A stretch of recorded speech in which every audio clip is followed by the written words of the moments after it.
एक खूबसूरत शहर में अहमद नाम का एक बच्चा रहता था। अहमद को कहानियां सुनना बहुत पसंद था और वो अक्सर सोचता था कि काश उसकी जिंदगी में भी कोई जादू और महम आ जाए। एक दिन वो स्कूल से वापस आ रहा था कि अचानक वो एक पुरानी गली में दाखिल हो गया जो उसने पहले कभी नहीं देखी थी। गली खामोश थी और उसके आखिर में एक पुराना सा दरवाजा खड़ा था जिस पर लिखा था, जादुई लाइब्रेरी सिर्फ बहादुर बच्चों के लिए। अहमद ने हैरत से दरवाजे को देखा, थोड़ा डरा भी, मगर फिर हिम्मत करके दरवाजा खोल दिया और अंदर चला गया। अंदर दाखिल होते ही उसने देखा कि हर तरफ बड़ी बड़ी अलमारियों में किताबें रखी थीं और हल्की सुनहरी रोशनी फैली हुई थी। दरमियान में एक मुस्कुराते हुए बाबा बैठे थे। उन्होंने अहमद को देखकर कहा, खुश आमदीद अहमद, हम तुम्हारा इंतजार कर रहे थे। अहमद हैरान रह गया और बोला, आप मेरा नाम कैसे जानते हैं? बाबा मुस्कुराए और बोले, ये आम लाइब्रेरी नहीं है, यहाँ किताबें खुद बहादुर बच्चों को बुलाती हैं। इतने में एक नीली चमकती हुई किताब हवा में उड़ी और अहमद के सामने आकर रख गई। बाबा ने कहा, ये तुम्हें एक महम पर ले जाएगी, क्या तुम तैयार हो? अहमद ने हिम्मत करके हाँ कहा और जैसे ही उसने किताब खोली, एक तेज रोशनी हुई और वो एक जादुई जंगल में पहुंच गया। जंगल बहुत खूबसूरत था। ऊंचे ऊंचे दरख्त, रंग बरंगे फूल और गाते हुए परिंदे हर तरफ थे। अचानक एक खरगोश दौड़ता हुआ उसके पास आया और बोला, अहमद, हमारी मदद करो, हमारी नदी खशक हो रही है और अगर पानी वापस ना आया तो जंगल खत्म हो जाएगा। अहमद ने फौरन कहा, मैं क्या कर सकता हूं? खरगोश ने बताया कि पहाड़ पर एक जादुई पत्थर है जो नदी को पानी देता है, मगर वो मध्यम पड़ गया है। अहमद पहाड़ की तरफ चल पड़ा। रास्ते में उसे एक बूढ़ा कछुआ मिला जो बहुत आहिस्ता आहिस्ता चल रहा था। अहमद ने पूछा, आप कहाँ जा रहे हैं? कछुआ बोला, मैं भी जादुई पत्थर तक जा रहा हूं, मगर बहुत सस्त हूं।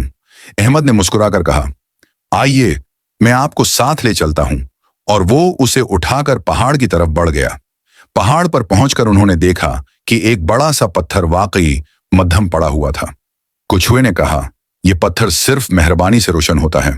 अहमद ने सोचा और फिर उसे एक जख्मी परिंदा याद आया जो उसने रास्ते में देखा था। वो फौरन वापस गया, परिंदे को पानी दिया, उसकी मदद की और उसे आराम से दरख्त पर बैठाया।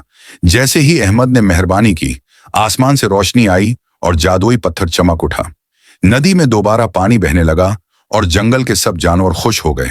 खरगोश ने खुश होकर कहा, तुमने हमें बचा लिया, मेहरबानी सबसे बड़ी ताकत है। अचानक रोशनी चमकी और अहमद वापस लाइब्रेरी में आ गया। अब एक सर्ख किताब उसके सामने आई। बाबा ने कहा, एक और महम तुम्हारा इंतजार कर रही है। अहमद ने किताब खोली और इस बार वो एक उड़ते हुए शहर में पहुंच गया। घर बादलों पर थे और लोग हवा में उड़ रहे थे, मगर सब परेशान दिखाई दे रहे थे। एक लड़की उसके पास आई और बोली, हमारा शहर रख गया है, उसका इंजन नहीं चल रहा। अहमद उसके साथ शहर के बीच पहुंचा जहां एक बड़ा सुनहरी पहिया रखा हुआ था। बच्चे आपस में झगड़ रहे थे कि लीडर कौन बनेगा। अहमद ने कहा, अगर हम सब मिलकर काम करें तो शहर दोबारा चल सकता है। सब बच्चों ने उसकी बात मानी। किसी ने पहिया साफ किया, किसी ने पर्जे ठीक किए और सब ने मिलकर पहिया घुमाया। अचानक पहिया घूमने लगा और शहर दोबारा उड़ने लगा।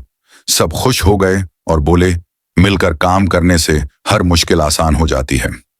रोशनी चमकी और अहमद फिर लाइब्रेरी में वापस आ गया। अब एक सुनहरी किताब इसके सामने आई। उसने किताब खोली तो वो एक आईनों वाले किले में पहुंच गया। वहां एक शहजादा उदास बैठा था और कह रहा था कि वो कुछ नहीं कर सकता। अहमद ने उससे कहा, अगर तुम कोशिश करोगे तो सब कुछ कर सकते हो। वो दोनों बाग में गए और एक नन्हा सा दरख्त लगाया। शहजादे ने उसे पानी दिया और कुछ ही देर में उस पर खूबसूरत फूल खुल गए। किले के आईने चमकने लगे और शहजादा मुस्कुरा दिया। उसे यकीन हो गया कि वो बहादुर है। फिर रोशनी चमकी और अहमद वापस लाइब्रेरी में आ गया। बाबा ने मुस्कुराकर पूछा, तुमने क्या सीखा?